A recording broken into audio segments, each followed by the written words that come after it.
No, I was going to remark that Kingston is not Jamaica. Master of Ceremonies, Madam Chairman of CAROSAI, Madam Secretary General, members of the Executive Committee, Auditors General, Deputy Prime Minister Peter Turnquist of the Bahamas, Member of Parliament Peter Bunting of Jamaica, distinguished ladies and gentlemen. I must confess at the outset, I'm always uncertain about where the speaking occasion appears on a program. My first response on seeing that we were having the speeches before dinner was relief, because I said, well, we're not going to have to, it's not going to be one of those programs where after dinner and everybody wants to go about their business and they're talking at 10 o'clock. So that was my relief. And then I remember the Jamaican observation that a hungry man is an angry man. And wondered whether it was really a wise thing to be speaking to hungry people. I can't promise to be as brief as Madam Chairman was, but I'll be mindful nevertheless that a hungry man is an angry man, and try not to be too long. But first of all, I'd like to add my word of welcome to you all, to Jamaica, and to this very important meeting that began today and is scheduled to go through tomorrow and Friday. And I hope that the extreme form of punishment of locking you up in while there's a nice tropical setting and all the offerings of entertainment are visible to you outside won't be practiced on you, and you'll get a chance to both deliberate and to be entertained during your stay in Jamaica. I would like to speak tonight to the whole issue of public sector governance and accountability, which I believe has particular relevance, not only because of events here in Jamaica, but because also I think there is a danger drawn from other experiences in the Caribbean of the reputation of the Caribbean being affected by apparent breaches in the architecture of governance and the practice of good governance in the region. While I will draw particularly from the Jamaican experience in my remarks, I suspect that they will also have relevance to the experiences of other jurisdictions in the Caribbean. I think we could all agree about what constitutes good governance. The statement, the summary statement of this is probably best stated in the so-called Nolan Principles, named after Lord Nolan, who established the Oversight Committee, or who chaired the Oversight Committee established by the government in the United Kingdom, which outlined 7 principles of public life, and I'll just set them out. First, selflessness. Holders of public office are expected to act solely in terms of the public interest. Second, integrity. Holders of public office must avoid placing themselves under any obligation to people or organizations that might try inappropriately to influence them in their work. They should not act to take decisions in order to gain financial or material benefits for themselves, their family, or their friends. They must declare and resolve any interests and relationships. Third, objectivity. Holders of public office at all levels, in the civil service or in the political directorate, must act to take decisions impartially, fairly, and on merit, using the best evidence and without discrimination or bias. Fourth, accountability. Namely, holders of public office are accountable to the public for their decisions and actions and must submit themselves to the scrutiny necessary to ensure this. Fifth, openness, in that holders of public office should act and take decisions in an open and transparent manner. Information should not be withheld from the public unless there are clear and lawful reasons for doing so. Six, honesty. Holders of public office should be trustworthy. Seventh, leadership. And that implies that issues of governance and accountability need to be defended and supported by all the leaders in the public sector, and that they must always champion these principles. I think in order to secure these principles since independence, we in the Caribbean have elaborated in varying degrees in the various jurisdictions our own architecture of governance and accountability, as I call it. A fundamental component of this architecture, but only one component, is the role and responsibilities of auditors general. Both the independence of the office and the mode of appointment and the security of tenure of auditors general are well established in most Caribbean constitutions and in subsidiary legislation in some jurisdictions, particularly in Jamaica, where we have a Financial Administration and Audit Act and a Public Bodies Management Act. Auditors general, as you all know, are responsible for assessing the effectiveness of public financial management systems and determining the levels of compliance with policies and guidelines within the various ministries, departments, and agencies and in public bodies. There is an issue, which I won't dwell on, concerning the need for adequate financial support for the offices of auditors general. They can often be starved of resources to an extent where they are unable to discharge their functions. But I would say that certainly in the Jamaican case, there has been a well-earned respect over many decades for the role, independence, and courageousness of the auditors generals that we have had. A second component in the architecture is the permanent secretary in each ministry, who is the accounting officer.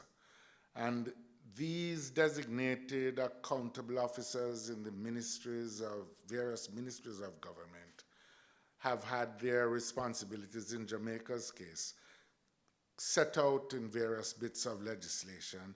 And quite frankly, they represent the first line of defense in the defense of standards of governance and accountability in the various ministries.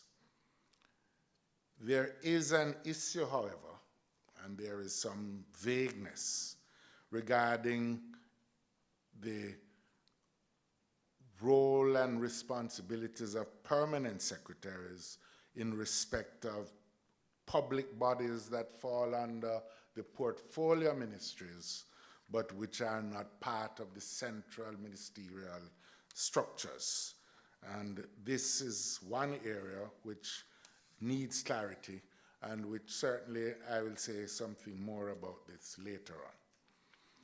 Over the years, in Jamaica's case, we have recognized the need to strengthen the overall systems of accountability and good governance by incorporating in this architecture of governance, first in the 1970s, a parliamentary integrity commission to look specifically at the accounts, financial affairs of parliamentarians, and they were required to report to this Parliamentary Integrity Commission.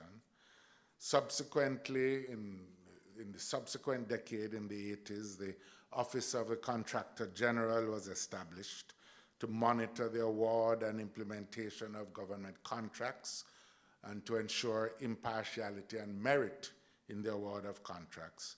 And then another element was put in place in the 1990s, namely the Corruption Prevention Commission, which required the reporting of assets and income on the part of public officials generally within the public sector. All of these functions have recently, that is to say, the functions of the Parliamentary Integrity Commission, the Contractor General, and the Corruption Prevention Commission have been fused into a single agency in the National Integrity Commission, which is still in the process of establishment. And there is one further element that I think is often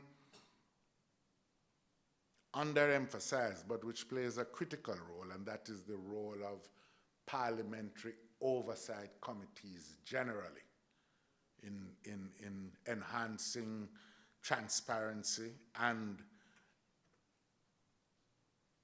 effectiveness of the governmental structures.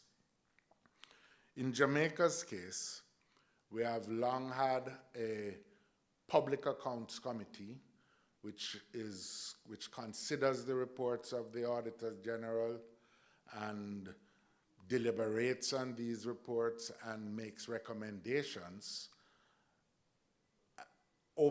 This is an open committee, open to the press and to members of the public, and which is chaired by virtue of the standing orders of Parliament by a member of the opposition. We have had more recently a Public Administration and Appropriations Committee, in which there is legislative provision defining the role of the committee in the fiscal responsibility framework, and which stipulates also that a member of the opposition should chair the committee. In our parliament, we have had a number of additional standing sessional committees covering various areas like human resource development, economy and production, infrastructure, where over the years we have developed the convention, though there is now a question mark, of having these committees chaired by the opposition. In fact, since 2007, committees having been established in 2000, since 2007, the committees have been chaired by a member of the opposition. But this has become a subject of some dispute in our parliament at this point in time, not least because of the effectiveness of the chairmanship of the committees. And I think we need to recognize that our Constitution, certainly in Jamaica's case, defines an important role for an opposition in providing for an effective accountability structure in the parliament, and it has to be accepted that this is so. And I'm speaking not of the current opposition particularly, although I think we have done an effective job, but I'm speaking of the principle of the opposition constituting one of the fundamental checks and balances that our constitutional order depends on to ensure good governance. Now, while the architecture for ensuring good governance and accountability has achieved some success, I think that recent breaches in Jamaica, particularly in relation to the issue of administrative rules, procurement rules, the protocols for hiring staff and firing staff, particularly in most recently highlighted in an imbroglio in the Ministry of Science, Technology and Energy. These breaches have highlighted some of the deficiencies in the current arrangements. Specifically, the breaches seem to flow from an increasingly partisan political culture and for the intrusion of political considerations in the administration of public bodies, which has apparently had the effect of facilitating corruption and the diversion of public funds, and has further weakened public trust in government. The question arises then, where do we go from here? From our vantage point, there needs to be an urgent review of some of the present governance arrangements. And we have shared our proposals with various private sector organizations, the churches, civic organizations, who have themselves expressed concern about this matter. And I believe there are some obvious areas which are in need of further reform and clarification. The first concerns the role of the Public Service Commission, which in our Constitution exists to provide general oversight with respect to the appointments of staff and the functioning of ministries, departments, and agencies. There is, however, a question regarding their role in relation to public bodies.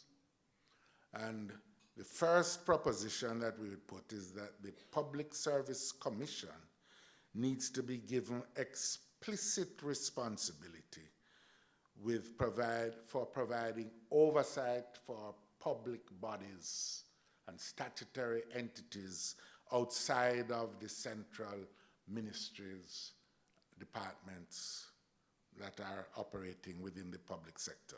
And that role should involve ensuring that the procedures for appointments and termination of staff, for example, are in keeping with the principles enshrined in the Constitution and codified in the ancillary legislation.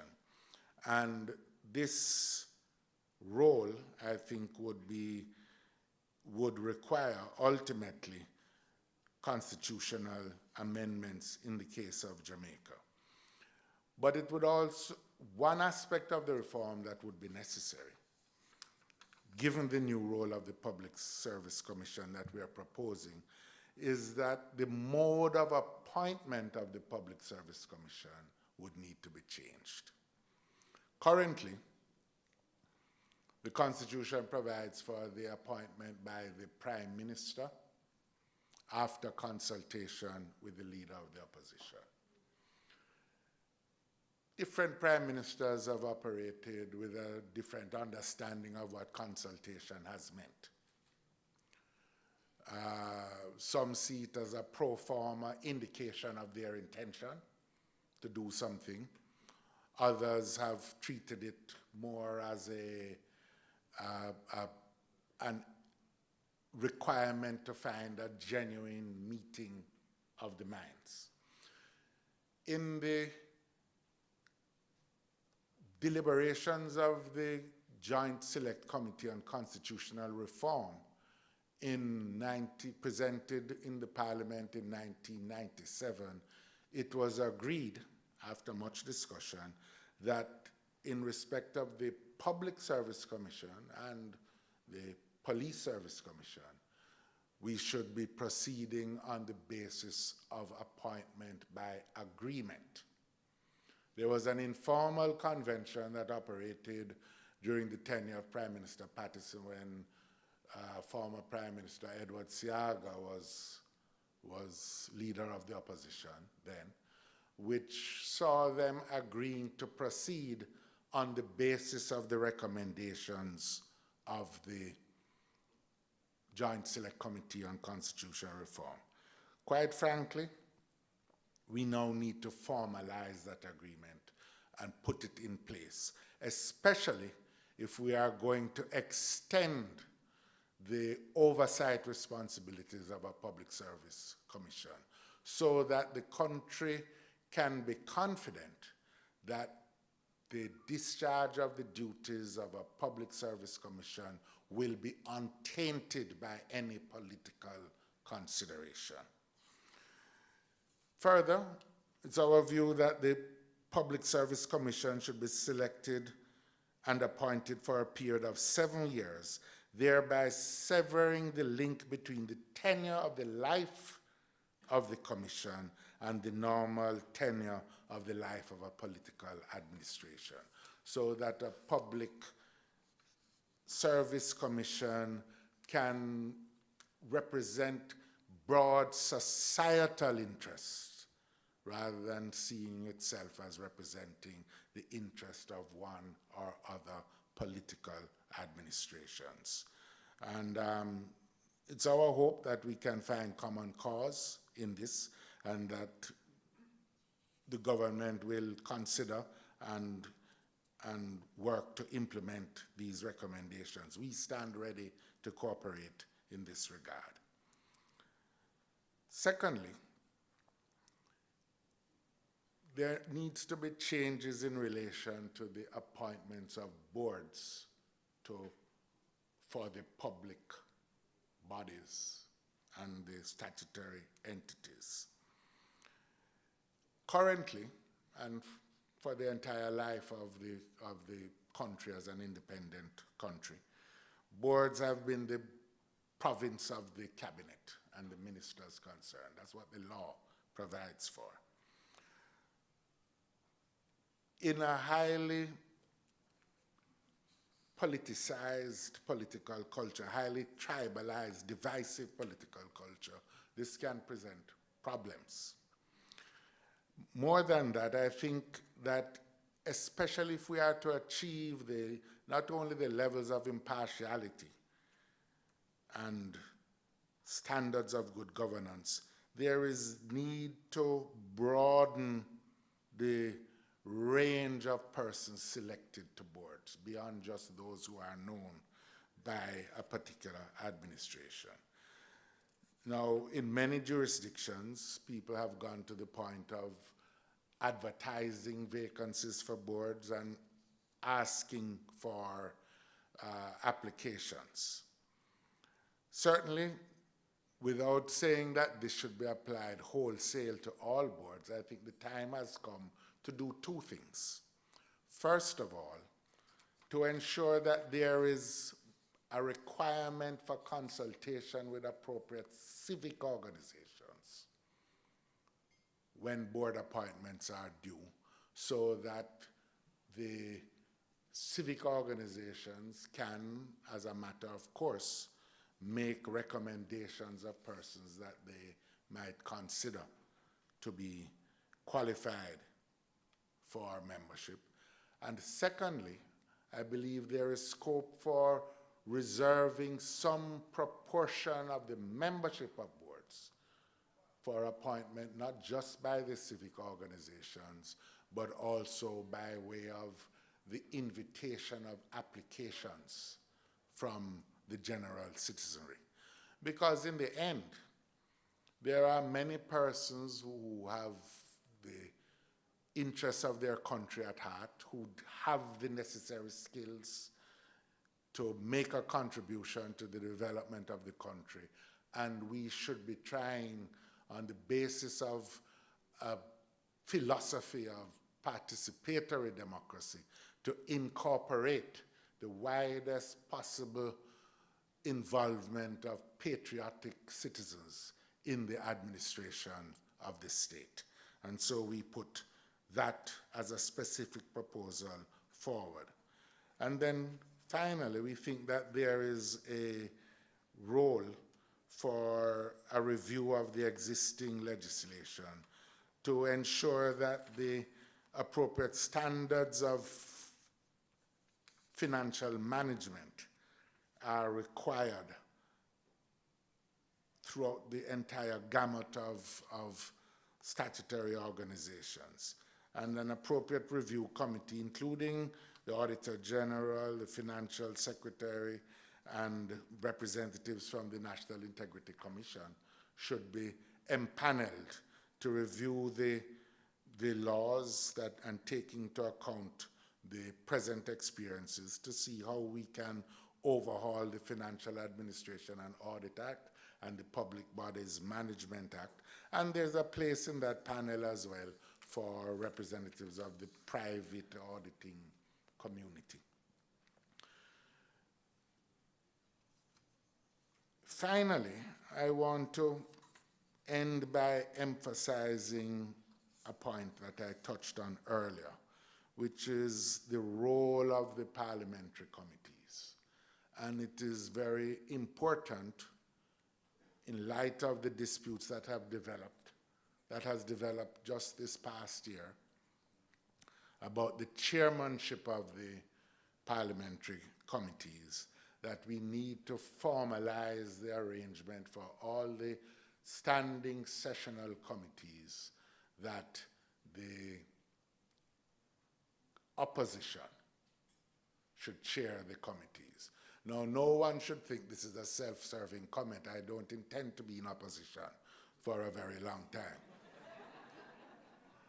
But I certainly believe that it is a role, and certainly in any administrator and that I would lead, we would maintain the position that it is important that the opposition chair the committees. And in fact, it was an administration of the current, drawn from the party that is currently in government, that instituted the practice that having the opposition chair. It was continued when the administrations changed in 2012, and we ought not to change it. Any change would be a retrograde step and indeed would be stoutly resisted. I think we need to recognize in all of this that experience has shown that in addition to the legal architecture of accountability and good governance, the voice of civil society has had a major role to play in maintaining effective standards. Members of civil society must insist on transparency, hold governments to acceptable standards of ethical conduct, maintain vigilance through the public attendance at the sittings of Parliament, and they should help to strengthen the role of the media as the voice of the people. I'd like to reiterate that developments in Jamaica and elsewhere in the Caribbean show that these areas require urgent and continuous attention. We cannot afford for the Caribbean to develop a reputation as a region tainted by corrupt governance. The solution ultimately, in my view, rests not just on legislative reform, but more so in a vibrant and informed citizenry, alive to the fact that our democracy belongs to all our people and not just to those involved in political life. Thank you very much. I hope I have not overburdened your patience tonight.